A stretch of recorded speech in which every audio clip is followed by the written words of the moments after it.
irmãos, glória a Deus. Números capítulo 21, versículo 4 ao versículo 9. Então partiram do monte Ou pelo caminho do Mar Vermelho, a rodear toda a terra de Edom, porém a alma do povo se angustiou neste caminho. Nós vemos, irmãos, após Deus dar a vitória ao povo de Israel diante dos cananeus, o povo passa a rodear a terra para conquistá-la, e lá o povo se angustiou nessa caminhada, pois eles sentiram falta, quem sabe, dos alimentos do Egito. E diz o texto bíblico que aquele povo angustiou-se, e o povo falou contra Deus e contra Moisés. O povo, eles passaram a murmurar, a queixar-se de Deus, a queixar-se do líder, de Moisés. Amados irmãos, muitas vezes nós também agimos desta forma. Deus nos dá grandes vitórias, mas existirá momentos em nossas vidas que precisaremos passar por lutas, por dificuldades para o nosso amadurecimento e também para testar em quem está baseado a nossa fé. Se está baseado apenas na vitória de Deus em nossas vidas ou se nós caminhamos diariamente com Ele.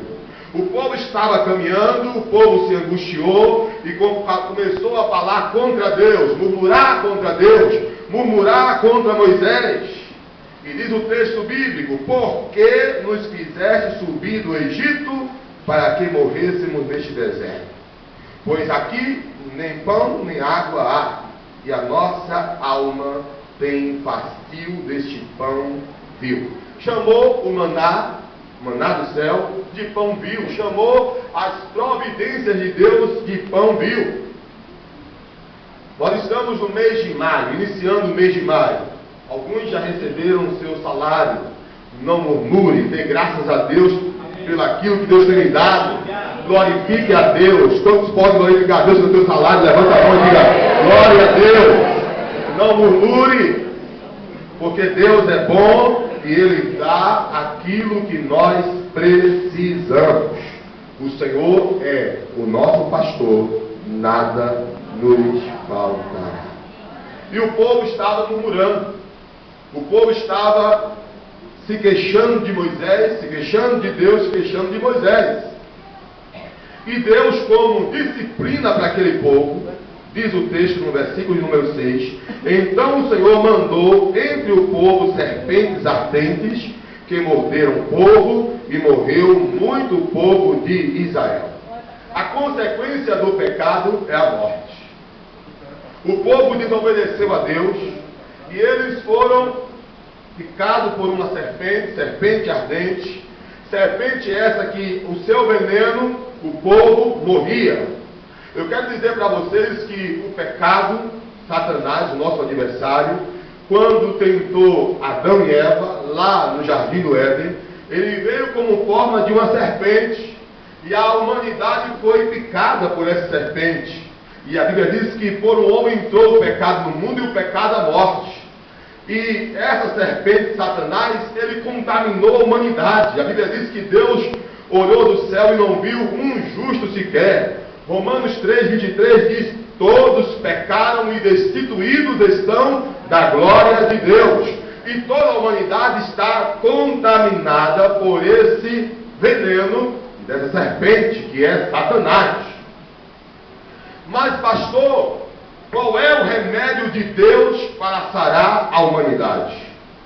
Queridos, a praga das serpentes impetuosas enviada ao povo de Deus foi na realidade uma punição auto-infligida, resultado de suas queixas frequentes. O julgamento de Deus era permitir que a própria punição do povo convidava, e muitos morreram pelas mordidas daquelas serpentes. As pessoas eram picadas e morriam. Mas e agora? A Bíblia diz, no versículo de número 7, pelo que o povo veio a Moisés e disse: havemos pecado. O povo reconheceu o seu pecado. O povo reconheceu que errou. O povo reconheceu que eles estavam murmurando contra Deus e contra Moisés. Assim como Satanás tentou Adão e Eva, não é bem assim. Se você comer, você vai ser mais do que Deus, você vai ser melhor. Então, muitas vezes o adversário tenta e ele lança o veneno. E a humanidade está contaminada com esse veneno. E só Jesus é o remédio para curar a humanidade perdida. Quando o Senhor mandou que se levantasse uma serpente de bronze, esta figura tornou a ser entendida por todos a partir de João, capítulo de número 3, versículo de número 14 e 15. Vamos lá, João, Evangelho de João, capítulo 3, versículos 14 e 15. Vamos ver o que Jesus falou sobre este episódio, sobre esta cena de Números, capítulo 21.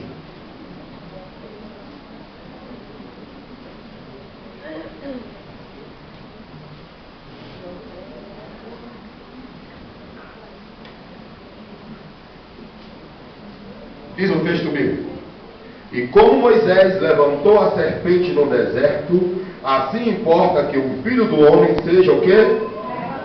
Levantado, para que todo aquele que nele crê não pereça, mas tenha a vida eterna. Então, o que Deus havia feito ali com o povo de Israel no Egito, naquela terra, é exatamente um prenúncio do que Jesus haveria de fazer ali no Calvário. Ele seria levantado no Calvário para salvar as nossas vidas. Queridos, Deus providenciou aquele meio para salvar, porque houve arrependimento. Para alcançarmos perdão é necessário que reconheçamos que pecamos. Ninguém pode ser perdoado se ele não reconhece que é um pecador. E aí Paulo vai dizer que todos pecaram e destituídos estão da glória de Deus. Todos, sem exceção. Você pode ser o melhor pai do mundo, o melhor profissional do mundo. Você pode ser a pessoa mais querida deste mundo. Mas a nossa justiça não satisfaz a justiça de Deus. Todos os homens diante de Deus são pecadores. Por isso que Jesus veio para buscar e salvar a todos que se haviam perdido. Por isso que ele veio para dar vida à humanidade, dar vida e vida com abundância. Só Jesus tem o soro para neutralizar o veneno da serpente. Só ele tem esse poder, porque ele derramou o seu sangue para nos remir dos nossos pecados. E Paulo vai dizer que o salário do pecado é a morte, mas o dom gratuito de Deus é a vida eterna em Cristo Jesus, nosso Senhor. Se a humanidade está perdida por causa desse veneno e tem como consequência a morte, Jesus foi pendurado no madeiro, foi levantado ali na cruz do Calvário para dar vida e vida com abundância a todos aqueles que creem nele. Olharam para ele e foi iluminado. Só Jesus pode dar salvação. Só ele é a válvula de escape para a humanidade perdida. Ele implicou claramente que a serpente de bronze tipificava a sua colocação na cruz. Nossa cura, tanto espiritual quanto física, vem de olhar para o Cristo crucificado e nos identificarmos com ele. Pelas suas feridas foste